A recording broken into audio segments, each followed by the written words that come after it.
मेरा नाम जयेश चौधरी है, Nalasopara branch 92G Nalasopara branch.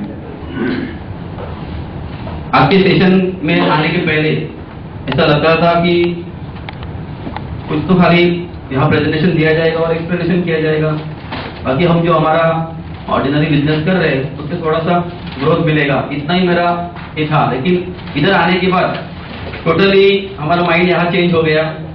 मैंने मेरा जो टारगेट लिया है, सर ने बोला था कि 1 लाख पर मंथ, मैंने मेरा टारगेट थोड़ा बड़ा रखा है कि 1 महीने में मैं 5 लाख रुपया अर्निंग करना चाहता हूँ। माइंड में मेरा सुना है कि वो मुझे बहुत ही अच्छा रहा टॉपिक।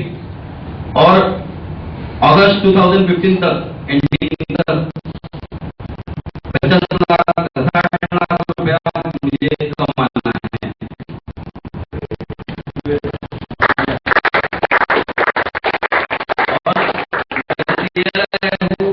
तो जैसे सर ने बताया, मैं तो मेरे एजेंट को भी यहाँ रिकमेंड करूंगा, और मेरे जो